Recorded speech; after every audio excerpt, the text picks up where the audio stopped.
What's up you guys? Welcome back to my channel. My name is Ramteen and today I will talk about Plum Japonais by Tom Ford. Plum Japonais was launched in 2013 and it's a fruity floral fragrance. It has similarities to Andy Warhol by Bond Number 9, but the Andy Warhol one is more oody, more smokier type of fragrance. So I'm going to go ahead and go over some of the notes of the Plum Japonais. It has a lot of notes in there, so I'm going to cover some of them. So it has Japanese plum, it has saffron, cinnamon, amber, benzoin, agarwood, immortelle, fir, vanilla, and camellia. Plum Japonais comes in two different sizes. It comes in 50 milliliter and 250 milliliter.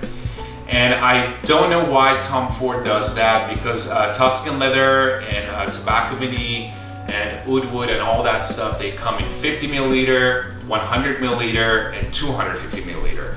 I think he does it more with the exotic ones, like or the ones that are not as popular.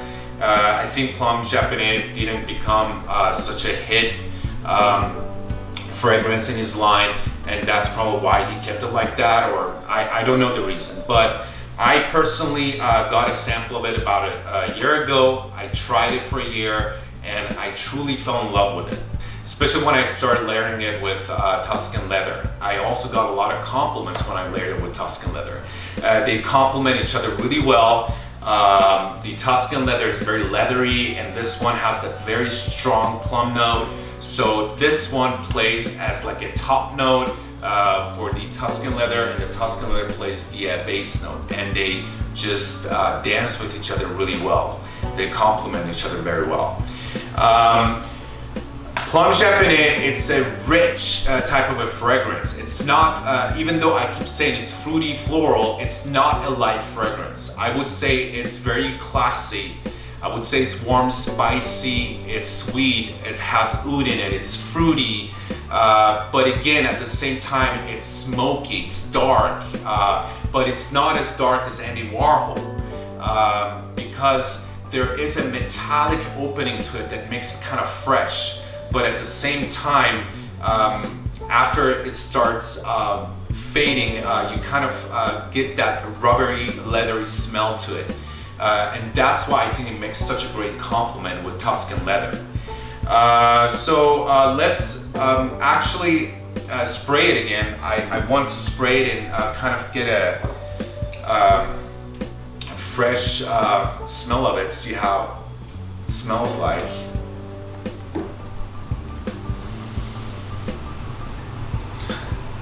Yeah, when I basically sprayed the first initial spray, I definitely get that plum note with a very strong metallic note that they go really well together.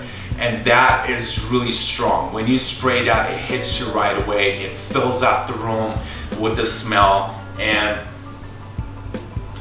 then you start getting the saffron, the cinnamon kind of kicks in, which I love. I'm a big fan of saffron. It gives it that sweet note. And I also smell the vanilla, but it's not that strong, and which is good because I don't like too of a sweet of fragrance. So I think the mixture is really well balanced in this one. That's why I truly fell in love with this.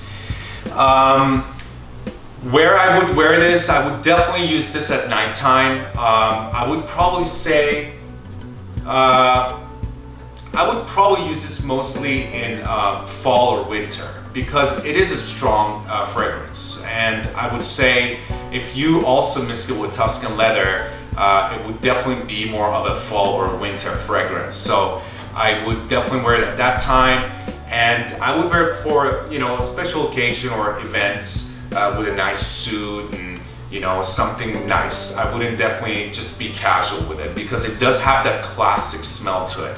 It's very classy, it's very heavy, and it's again very mysterious, and it has that dark type of a feel to it, dark type of a vibe to it.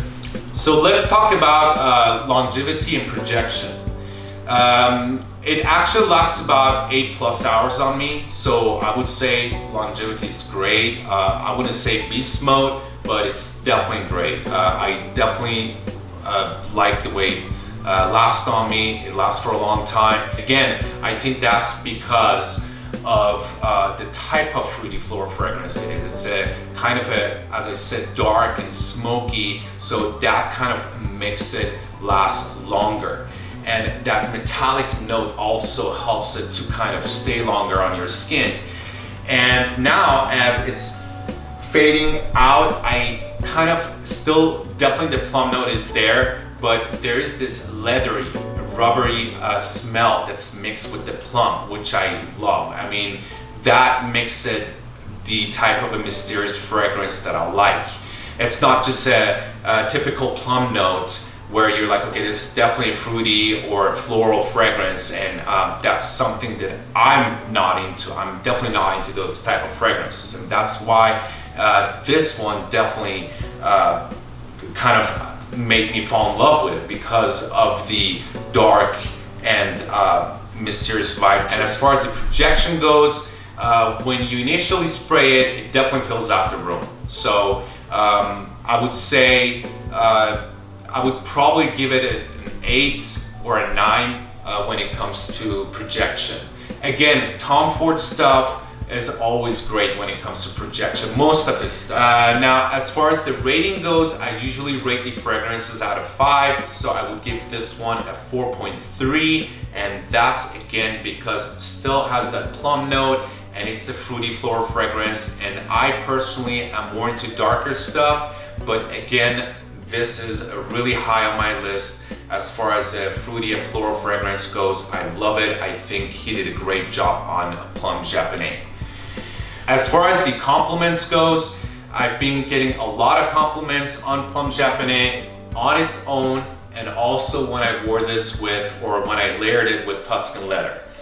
And always remember, I think it's very important when you wear fragrances, you need to make sure that you wear the right type of clothes with it.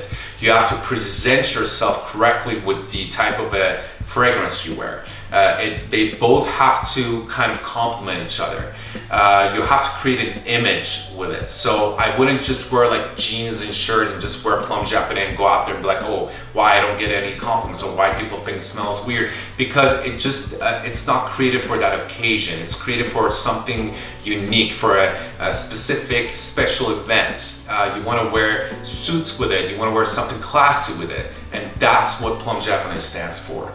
And that was my review for Plum Japonais. As always, I like to keep it nice and short, and I will see you guys next time with another video. Peace, ciao.